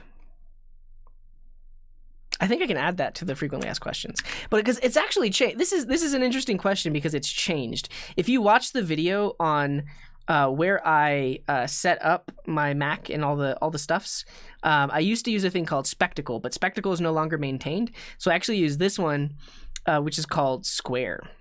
Oh no, Rectangle. It's called Rectangle. Which is, I think they forked from Spectacle. It has the exact same keyboard shortcuts, but that's the window manager that I use. What extension shows package sizes in VS Code? I actually don't use this anymore, but it's called import cost.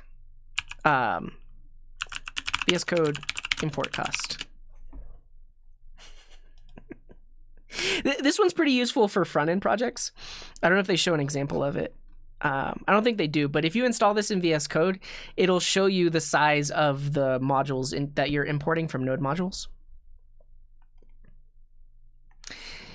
JavaScript const is closer to Java's final than const in most languages. I don't actually use Java, but that seems like it makes sense. Yeah, Rectangle is open source. Rectangle window manager.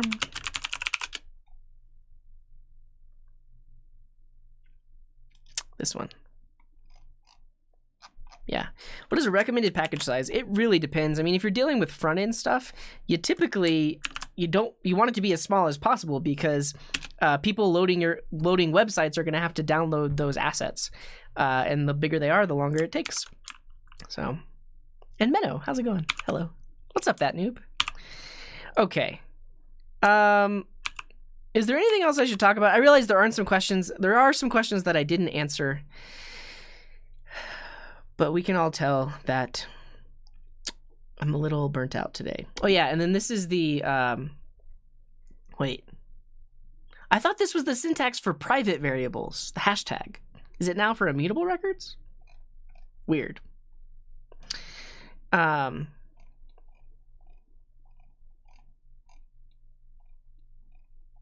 Is there anything else I should answer in here? Oh, yeah. What's up, Milky Dev?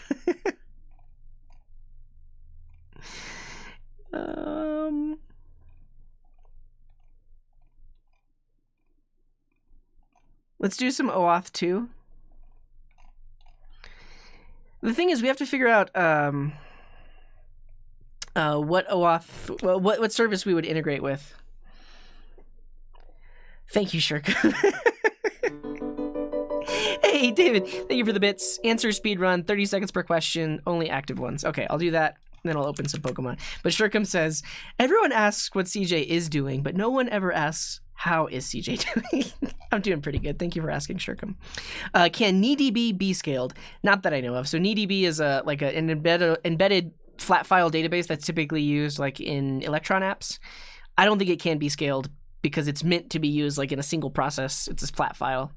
It's possible, but I don't know. Next one. When do I think the next code review stream will be? Let's say at least a month away. Maybe sooner, but maybe not sooner than a month away. I need to do some planning. I honestly just want to stream. The thing is, if I was able to stream all day, every day, we could do all the things, right? We could finish entropy chat. We could work on the inventory app. We could actually do code reviews. I'm just busy with other things. So, but let's say 1 month. Ask me again in 1 month if it hasn't happened yet. Can I recommend a lightweight JavaScript visualization library?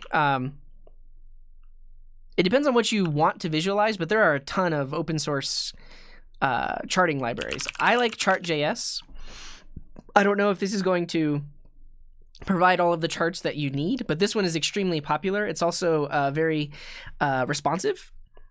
Like, it works on multiple screen sizes. And they have pretty basic stuff like this, like it auto resizes. You can do like it can animate when new data points are added and stuff like that. So Chart.js is pretty sweet. And it is lightweight. Yeah, and I did a video a while back, probably 2 years ago at this point. Here it is. Data visualization in JavaScript in 2018. What's out there? What do you use? What I'm going to do is I'm going to point you to this GitHub repo because, I mean, obviously this is 2 years out of date. So this was 2 years ago. However, I will say that Chart.js is still really popular. Chartist is still, Plotly is still really popular. I have a ton of links and stuff in here too. So just check this out. It's technically from 2 years ago, but you might find some useful information in there. At least get you on the right track, to find something useful. Cool. Is DevEd still live? He is still live. What's he doing? Uno card magic tricks.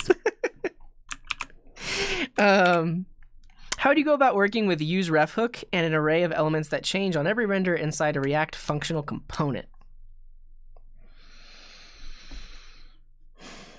I know what you're asking, and I'm trying to think about how I've solved this before. I think the answer is, instead of having an array of refs, each thing that needs a ref is its own component. So that way each of those subcomponents manages its own ref. I think that's how I've done it before. But I know the problem that you're dealing with, right? Because the refs change, and then you have this array in the parent component that you always need the latest refs, but those refs have changed because of re-renders. I think the answer is you have a lower level component that keeps track of its own ref, and it does its thing on its one specific ref instead of working on an array of refs. I think that's the answer. Have I ever built a serverless app? I have. Mainly, we just use Versal,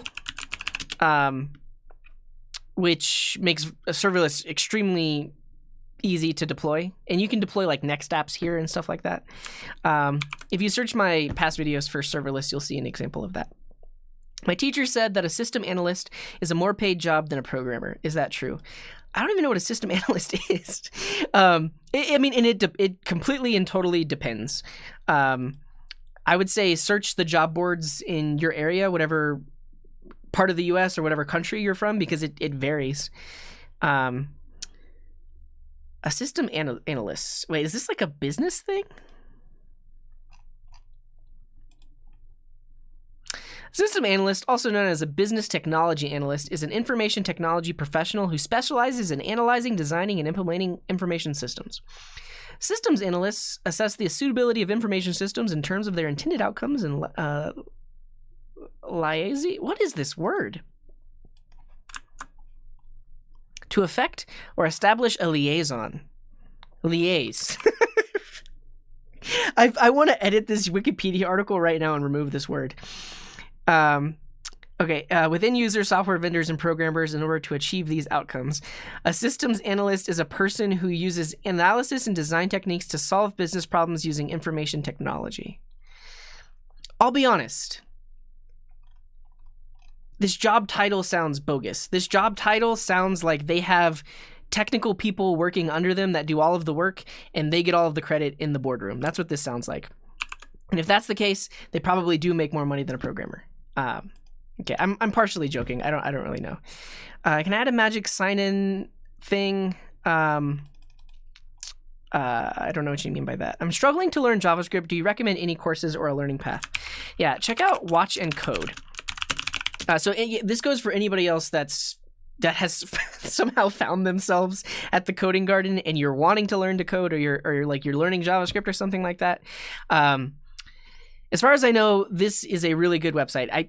The last time I checked, it was free. I think they changed the course, but they do have this Programming Foundations course. I know that the original course was great. It was totally free. He had a really good way of walking people through the basics of coding, like from nothing. So check these guys out. If they still have the free course, I recommend just at least trying it. If it's not free anymore, you can maybe try something else. I definitely will recommend Coding Train and Daniel Schiffman. So I link here to the code ! Playlist. And this is basically how to start coding from scratch, zero prior knowledge required. And this is specifically using a thing called P5.js, which is a library. You'll learn if you watch those videos, you'll learn what a library is. But this is a specific library for making visualizations in the web browser. And Daniel Schiffman teaches you through that tool, which is really great for like visual learners, if you don't necessarily know that you want to get into web development directly, you kind of just want to know like what is code and all of that. This is a great thing for that. The watch and code thing, I would say, is more specifically the kind of JavaScript you would be using in building like websites, regular plain old websites. Yeah, and then there's a ton of YouTube resources and stuff like that. But Watch and Code and Daniel Schiffman. Those are my 2 recommendations. Are there any convenient ways of sharing subviews like footers or headers in static web pages? You could probably write something with JavaScript. Like you could define your pieces as files and then have JavaScript code that loads those pieces in. But it couldn't be static. You would need something like JavaScript to be able to do that. Other than that, you use a templating engine. Any of these component frameworks like React or Vue, they allow you to define components like that. Or even like server-side rendered frameworks allow you to do things like this. You could use web components, yeah. Like that's a natively supported way of defining sub things. Yeah. But technically you would still need to load in the code for that component on each of the pages that need it. Yeah, so I'm familiar with magic links. Do you just mean like implement my own magic link? Because that could be fun. All right, we're almost done. We're gonna speed run these and then we'll be done. I have to plan to write a JavaScript library. I have the most concerns with choosing the right moment for creating a new file, module, or package. Do you have any advice with this? Typically, if you have a set of code that's doing things that are not related, those should be in separate modules. That's one way to approach it. In the Node.js world or in the JavaScript world, a new file typically means it is a new module because that file will be exporting functions from it, which makes it technically its own little module. And then you would separate it out into its own package if it's completely unrelated and also reusable in other things. But yeah, I would just say if something gets reused in multiple places, that means you might want to pull it out into its own file or its own module. Yeah. No worries, Mal. I don't know which question was yours. Maybe that was the one I was just answering. What do I think of Svelte, Sapper, Rust, Rocket, and MongoDB? Svelte and Sapper are cool. I haven't used Rust myself, but I know it's cool. I haven't used Rocket. I like Mongo. I think if you have written some Rust before and you're interested in combining the two, sounds great. But personally, I don't have experience with it. And hello, Electrothermal. Boga, hey, happy Friday. Speaking of responsive, what I think is non-hair pulling approach to do responsiveness. I would say default to relative units, percentages, like vmin, vw, vh, those kinds of things. You should probably use something like Flexbox with flex wrap by default. I would say don't do it with hard pixel values to begin with because it's going to be really hard to rip those out later on. I think that's the main thing. And hello, Oscar. I'm doing pretty good. What do I think about block coding sites? I haven't heard of Bubble.io. But is this similar to like Scratch or something like that? I think it's a great way for people that have never coded before to get into it. Or is this also like block coding but for like higher, like more things than just simple games or visualizations? I don't know. Yeah. And what's up, Fasil? I'm actually going to stop answering questions there, but I'll answer your question last. Yeah, so I made this website. It's called Vox. It only works with my channel. There are other things out there that are similar that work for other people, but this has some features that I wanted in it. But the idea is in the chat, you can type !ask followed by your question, and then it pops up here. And then people can also vote on questions. So actually, can everyone just vote on this question so we can see you pop up? So in the chat, if you do !upvote space number 1749, you'll see as people vote for it, their little faces will pop onto it. Yeah, like that. Andrew voted for it. Look at that. And then so it sorts by like most votes. And then it also allows people to comment. So if Sam Fish wanted to clarify, you could do !comment followed by the comment number, and it will pop up here. So it's like in relation or in the context of that specific one. The code is open source. Yeah. I'll link it really quick. Hey, Andrew. But most of the things on my all the things on my stream are open source. Is it pretty code? Not necessarily. And the thing is, the front end is open source, but it is also dependent on a back end that has a lot of other dependencies. It's basically just a big rat's nest of code, but it works. It works for me, and eventually, if I have the time and the resources, I might make this usable by other people as well. Yeah, most upvoted question. It's pretty cool though. The fact that like all your little avatars pop up and then, like we got these comments and stuff like that. Yeah. Oh well. Well, this has been fun. Very obviously, I'm in a mood today, but we're going to take it down a notch, take a deep breath, and we're going to open some Pokemon cards because I've mentioned it before. I don't want a Charizard, but I do need a Charizard because it's one of the last expensive cards in the set that I have not pulled yet, and I want it. So I'm hoping that in these, I think it's 12, in these 12 packs, I'm hoping that there is a Charizard.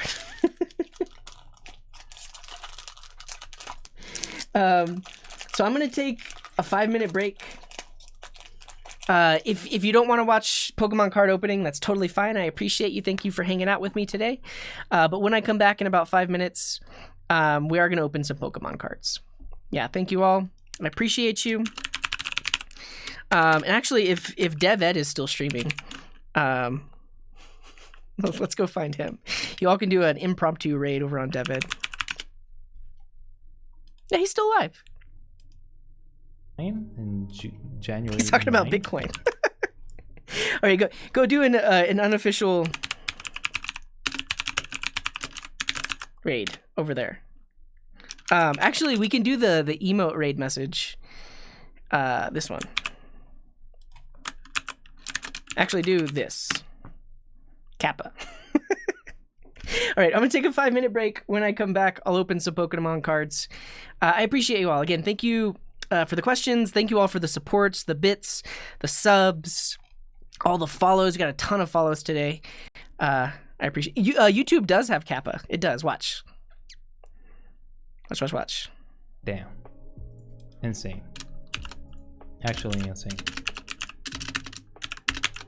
Kappa. And then people are gonna be like, it's 40K, it's so much, and then it's gonna be like $100,000 in a year or so. Yeah. Damn. This ain't no financial advice.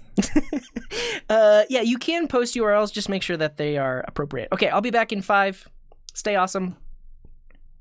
Yeah, we're gonna go to this, but I'll be back.